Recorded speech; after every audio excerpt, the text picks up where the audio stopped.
Berlokasi di daerah Kota Baru, Jalan Faridan M. Noto nomor 21, Museum Sandi Kota Yogyakarta menyimpan benda bersejarah tentang ilmu kriptografi. Bahkan merupakan satu-satunya museum sandi di Indonesia loh.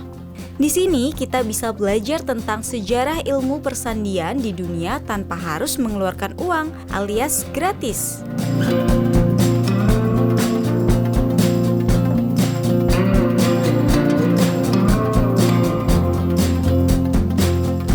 Kepala Museum Sandi Setio Budi Prabowo saat ditemui mengatakan museum ini merupakan saksi sejarah untuk mengenang jasa para pahlawan dalam mempertahankan Indonesia.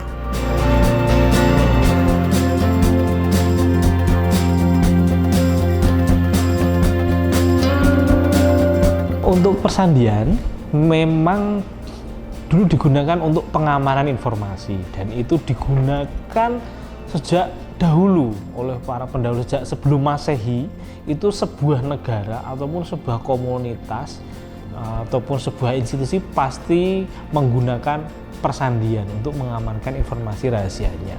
Itu bisa koleksi-koleksinya bisa dilihat di Museum Sandi, terbukti dari zaman Julius Caesar, kemudian di zaman Mesir kuno sampai dengan zaman kemerdekaan, bahkan sampai saat ini itu persandian relatif tetap digunakan untuk mengamankan informasi. Hanya berbeda teknik-tekniknya saja yang mungkin berbeda, namun penggunaannya itu hampir sama.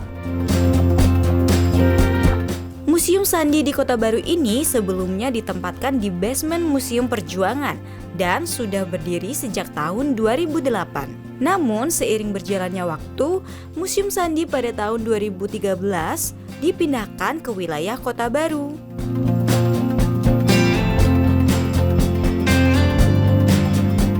Jadi Museum Sandi ini memang dibuka untuk umum, gitu kan. Jadi siapapun boleh datang ke Museum Sandi. Kami buka pukul 9 sampai dengan pukul 3 sore hari.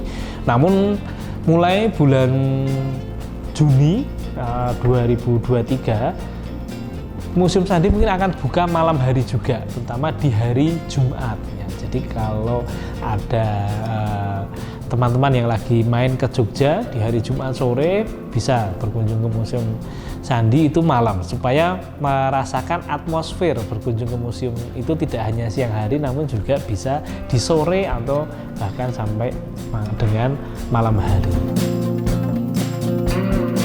Museum ini memiliki 2 lantai dan 9 ruang. Ruangan tersebut menyimpan berbagai benda bersejarah mengenai persandian saat masa Perang Kemerdekaan.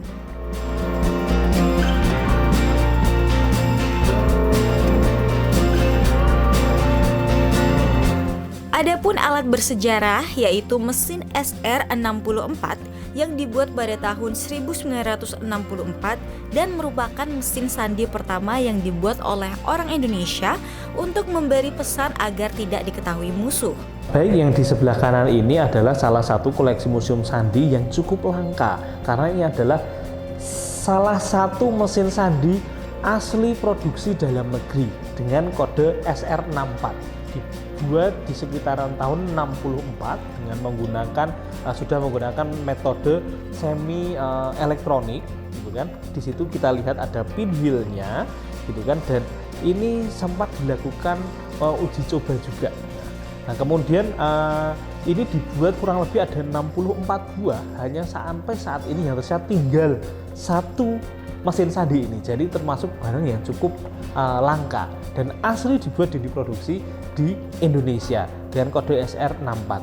Nah, SR itu Sandi Rubiono karena dulu dibuat pada zaman Bapak Rubiono Kertopati. Kemudian karena ada beberapa kelemahan di SR64, kemudian dikembangkan lagi, diperbaiki lagi dengan mesin sandi SR70B, dibuat pada kurun waktu 70-an gitu kan, pengembangan terakhir, dan 72 di sini sudah mulai disempurnakan pinwheelnya dan tetap masih menggunakan semi elektronik gitu kan. Dan itu kalau ada kertas, nah kertas tersebut dapat cetak gitu kan, hasil enkripsi ataupun dari dekripsi dari sebuah pesan bersandi.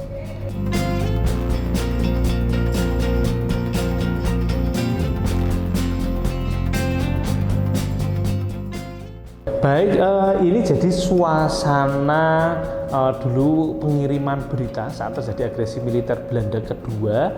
Ini lokasinya yang ada di wilayah Sumatera Barat saat itu. Jadi kalau kita bisa mendengar, yaitu salah satu alat komunikasi menggunakan Morse. Nah, apakah Morse itu persandian? Bukan. Morse itu adalah salah satu metode komunikasi. Ya, jadi komunikasi kemudian menggunakan kawat, di situ ada pinnya, yang kita punya koleksi pin. Nah, itu jadi titik sama strip. Nah, Morse kan adalah titik sama strip. Nah, itu dikirimkan menggunakan Morse. Nah, di dalam Morse itu tentunya akan mudah sekali ditangkap gitu kan oleh pihak lain kalau kita hanya menggunakan huruf standar. Makanya sebelum dikirimkan menggunakan Morse itu dilakukan penyandian dulu. Nah, di sebelah kanan saya ini adalah koleksi sebuah rumah yang dulu dijadikan markas, ya, markas untuk kirim terima berita di Sumatera Barat menggunakan Morse. Nah, ini adalah salah satu foto Pak Sandiman saat itu, atau kita sebutnya CDO, yaitu para awak stasiun radio di Sumatera Barat, namanya Bapak Umar Said Nur, yang sedang mengirimkan pesan rahasia yang sudah disandikan baru kemudian dikirim menggunakan Morse. Nah, ini yang seperti kita dengar saat ini, suara-suara ini ya menggambarkan saat itu kirim terimanya menggunakan Morse, tapi sudah disandikan terlebih dahulu atau dienkripsi terlebih dahulu supaya tidak terdeteksi oleh musuh apa isi dari pesan tersebut.